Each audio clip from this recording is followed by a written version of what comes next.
ആലോചിക്കാനും പറയാനും എനിക്ക് നീ മാത്രമേ ഉള്ളൂ. പക്ഷെ ഈ കാര്യം നിന്നോട് ആലോചിക്കാൻ പറ്റില്ലല്ലോ. അച്ഛന്റെ പ്രണയകഥ എങ്ങനെ മകനോട് പറയും?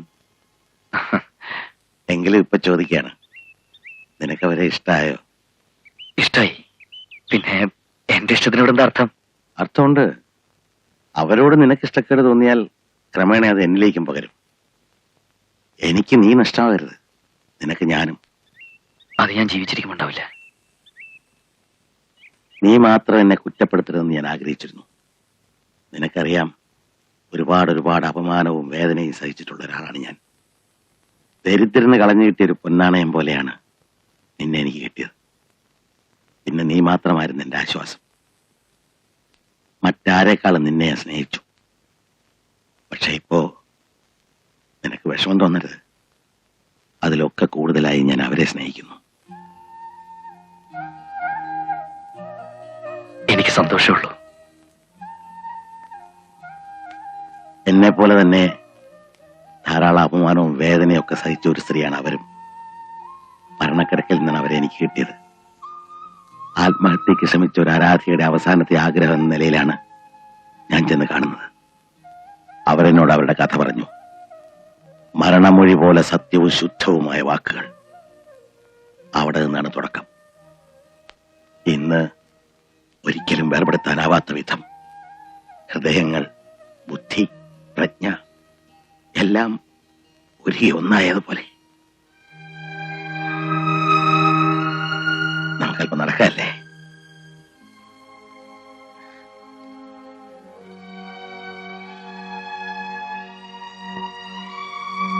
ഞാൻ പറയാൻ ഉദ്ദേശിച്ച മറ്റൊന്നാണ്. പണ്ടൊന്നും ഇല്ലാത്തൊരു ഭയം, രംഗബോധം ഇല്ലാത്ത കോമാളിയെക്കുറിച്ച് ഏത് രസച്ചരടും പൊട്ടിച്ചെറിഞ്ഞ് മൂപ്പര് കടന്നു വരും. പുഴക്കരയിലെ പൊന്മാനെ പോലെ മരണം ഏത് നിമിഷമാണ് എന്നെ കൊത്തിക്കൊണ്ട് പറന്നു പോവുക എന്നറിയില്ല. പ്രായത്തിന്റെ പ്രയോറിറ്റി എനിക്കാണല്ലോ. ഞാൻ പോയാൽ അവൾ അനാഥയാകരുത്. എല്ലാ ബന്ധങ്ങളും അറുത്തെറിഞ്ഞിട്ട് വന്നവളാണ്. ഒരു മകനെ പോലെ ഹരി ഉണ്ടാവണം. അതെന്നോട് പറയണോ? ഇതല്ലാതെ നമുക്ക് മറ്റെന്തെങ്കിലും സംസാരിക്കാം. ശരി, ഒരു കഥ പറയാം. കഥയല്ല, എന്റെ ഇപ്പോഴത്തെ മാനസികാവസ്ഥ.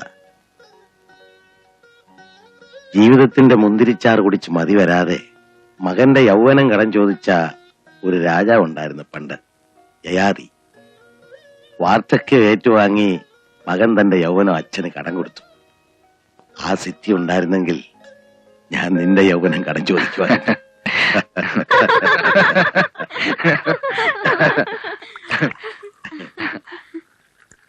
നല്ല മോഹം. വടി കുത്തി നരച്ചു വെളുത്ത് കൂനിക്കൂടിയിരിക്കുന്ന ഹരിക്ക് മുറുക്കാനിടിച്ചു കൊടുക്കുന്ന അമ്മു. നല്ല രസമായിരിക്കും ആ സീൻ. അത്ര സിദ്ധികളൊക്കെ കഥകളി മാത്രം ഒതുങ്ങി നിന്നത് നന്നായി. അല്ലെങ്കിൽ എന്നെ പോലുള്ളൊരു മക്കൾക്ക് വലിയ ഭീഷണിയായനെ. ഏതെങ്കിലും മക്കൾ അതിന് തയ്യാറായാലല്ലേ. അച്ഛൻ എങ്ങനെ വല്ല മോഹം ഉണ്ടെന്നറിഞ്ഞ ആ നിമിഷം മക്കൾ ഓടി രക്ഷപ്പെടും. അല്ലെങ്കിൽ അച്ഛന്റെ കഥ കഴിക്കും. സാർ ആവശ്യപ്പെട്ട ഞാൻ എന്റെ യൗവനം തരും. അയ്യോ, ചതിച്ചേക്കില്ലേ. നടക്കാത്ത കാര്യമായതുകൊണ്ട് ധൈര്യമായിട്ട് പറയാം. അല്ല, സത്യം, എന്റെ ലൈഫ് വരെ ഞാൻ കൊടുക്കും. ഞാൻ വിശ്വസിക്കില്ല. ഞാൻ വിശ്വസിക്കുന്നു. കൊടുക്കുന്നതിനേക്കാൾ പ്രധാനം കൊടുക്കാനുള്ള മനസ്സാണ്.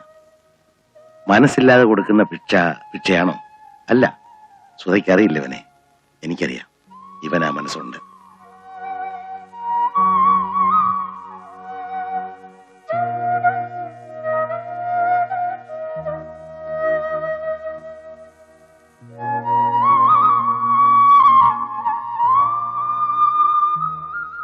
സോറി. എന്ത് പറ്റി ഹരിയേട്ടാ? സോറി.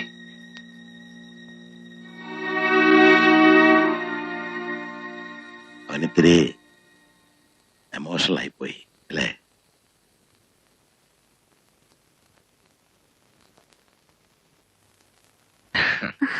എന്നെ കണ്ടതുകൊണ്ടാണോ നിർത്തിക്കളഞ്ഞത്? ഞാൻ വെറുതെ രസം തോന്നിയപ്പോ. ഇത്ര നന്നായി പാടുമെന്ന് ഞാൻ കരുതിയില്ല. അമ്മുവിന്റെ ഭാഗ്യം. സാർ ഉറങ്ങിയോ? ഇല്ല, ഇന്ന് അദ്ദേഹം വലിയ സന്തോഷത്തിലാ. പാട്ടുകൂടി കേട്ടപ്പോ പറയാനുമില്ല. എനിക്ക് ഹരിയോട് അസൂയ തോന്നുന്നുണ്ട് കേട്ടോ. എന്നോടോ? ഉം. അത്ര പ്രശംസയൊന്നും വേണ്ട. അസൂയ പാട്ടുകാരനോടല്ല, ഹരിയെ എന്തിഷ്ടാണ് അദ്ദേഹത്തിന്. ഓ, അതോ? എങ്ങനെയാ ഇത് മുഴുവൻ പിടിച്ചു വാങ്ങിയത്? സ്നേഹം കൊടുത്തിട്ട്. കൊടുക്കാനും തരാനും മറ്റാരും എനിക്കില്ല. എന്നെ കുറിച്ച് മറ്റൊന്നും അറിയില്ലായിരിക്കല്ലേ? ചിലതൊക്കെ. ചിലതൊക്കെ എനിക്കും അറിയൂ. അച്ഛനും അമ്മയും ഉണ്ടോന്ന് എനിക്ക് ഉണ്ടാവായിരിക്കും അല്ലേ? ഏതെങ്കിലും ഒരു സ്ത്രീ പ്രസവിക്കാതെ എങ്ങനെയാ ഞാൻ, അല്ലേ? ഓർമ്മയിലുള്ളത് ചിരട്ടയിൽ താളം മുട്ടി സിനിമാ പാട്ട് പാടി നടന്നിരുന്നൊരു കാലം. ഒരു ഹോട്ടലിൽ എച്ചിത്തൊട്ടിയിൽ നിന്നാണ് സാറിനെ പിടിച്ചെടുക്കുന്നത്. അതിനു മുമ്പ് എന്നെ കണ്ടിട്ടുണ്ട്. അത്രേ പാട്ടുപാടി കൈനീട്ടി നിൽക്കുമ്പോ ഭിക്ഷ തന്നിട്ടുണ്ട്. ഇപ്പോഴും തരുന്നു. ഈ ശരീരവും ജീവിതവും ഒക്കെ സാറ് തരുന്ന ഭിക്ഷ തന്നെയാ. ഞാൻ ബോറടിപ്പിച്ചില്ലേ? വെറുതെ വേണ്ടാത്തൊക്കെ പറഞ്ഞു. സോറി ട്ടോ. ഹരി എന്താ അദ്ദേഹത്തെ സാറെന്ന് വിളിക്കുന്നത്? പഴയ ശീലം. അച്ഛാന്ന് വിളിക്കാൻ മനസ്സ് ദാഹിച്ചിട്ടുണ്ട്. അപ്പൊരു ചളിപ്പ്. പക്ഷേ എന്റെ മനസ്സിലെ അതിനർത്ഥം അച്ഛാന്ന് തന്നെയാ. അപ്പോ ഞാൻ അമ്മയുടെ സ്ഥാനത്താണല്ലേ?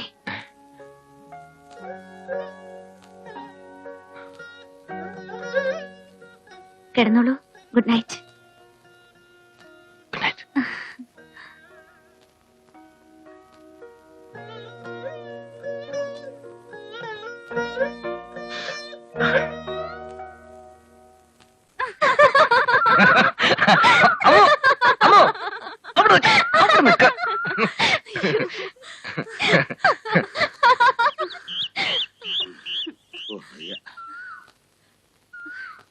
കുട്ടികളോട് മത്സരിക്കേണ്ട വല്ല ആവശ്യം ഉണ്ടായിരുന്നോ?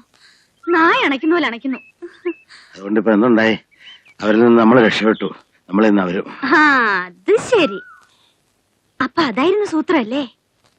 ദേ, ഇത്രയും സ്വാതന്ത്ര്യം അവർക്ക് കൊടുക്കണോ? പ്രായം അങ്ങനത്തെയാ. ഓ, നാളെ അവർ ഒന്നാകേണ്ടവരല്ലേ?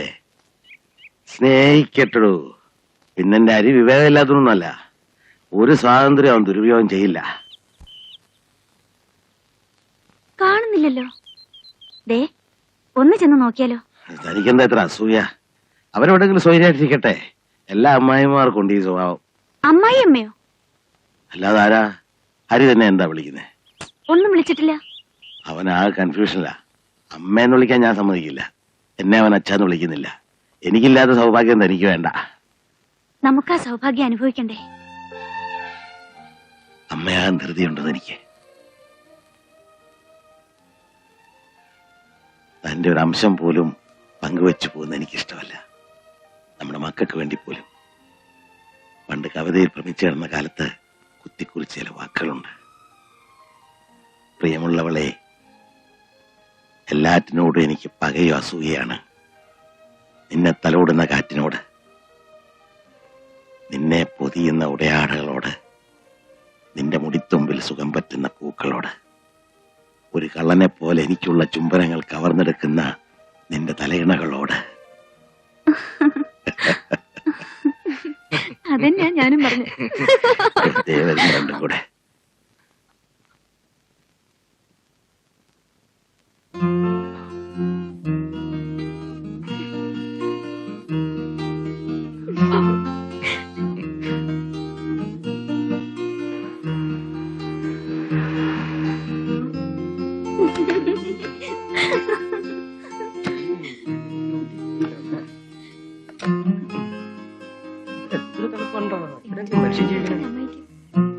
മിണ്ടാതിരുന്നോളൂ വികൃതി. ഞാനാണ്. ആരാണെന്ന്? ഞാനാണെന്ന്. നമസ്തേ നമസ്തേ. എന്നാ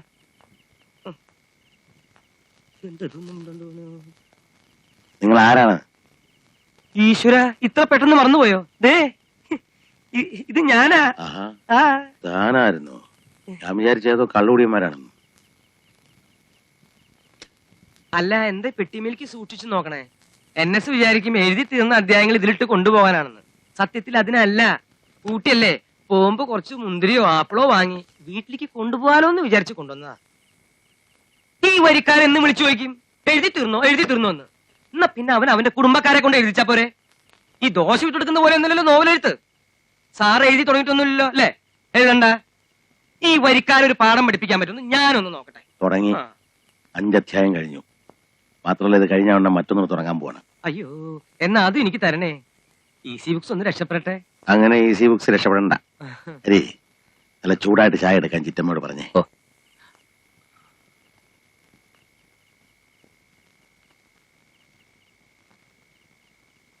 ചിറ്റ ചിറ്റമ്മ. എന്താ ബുദ്ധിമുട്ടുണ്ടോ?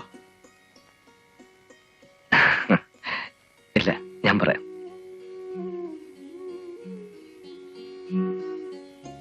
പിടികിട്ടിയില്ലല്ലേ? ഇല്ല. മകനാ. ആ.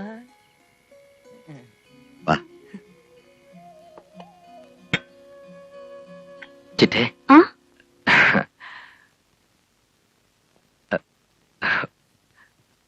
ചിറ്റയോട് പറയാൻ പറഞ്ഞു, ചായക്ക് നല്ല ചൂട് വേണമെന്ന്. ചിറ്റ സമ്മതിച്ചിരിക്കണോ?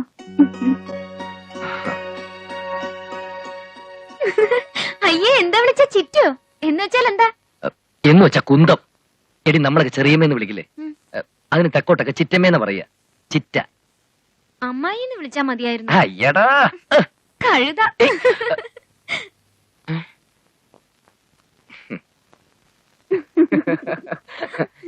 ഇങ്ങനെ ഇവള് കാണിച്ചിട്ടുള്ള മണ്ടത്തരങ്ങൾ പറഞ്ഞാ തീരില്ലെന്ന്.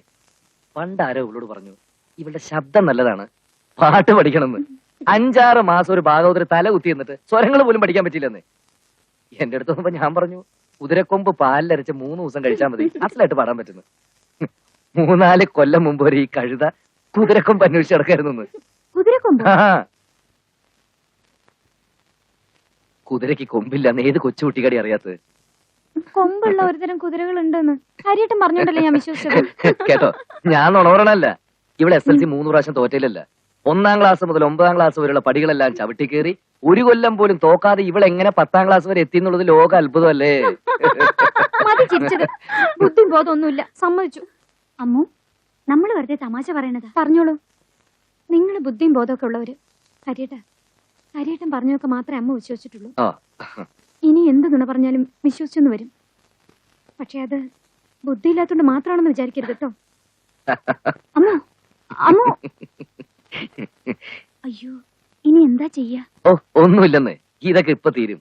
ഞാൻ എന്തൊക്കെ പറഞ്ഞ് കളിയാക്കുന്ന ഇത് അവൾക്ക് ശരിക്കും ഫീൽ ചെയ്തിട്ടുണ്ട്. കരയുന്നാ ഞാൻ വിചാരിച്ചേ. ഞാൻ വിളിച്ചോണ്ട് വരാം. ഇപ്പൊ ചെന്ന് വിളിച്ച അവള് വലിയ പത്രാസ് കാണിക്കും. ചിറ്റ എവിടേക്ക്? അവള് വരും. നല്ല കുട്ടിയാണ് കേട്ടോ അവൾ. ചിലപ്പോ നമുക്ക് ദേഷ്യം വരും. എന്നാലും എനിക്ക് വലിയ ഇഷ്ടം അവള്.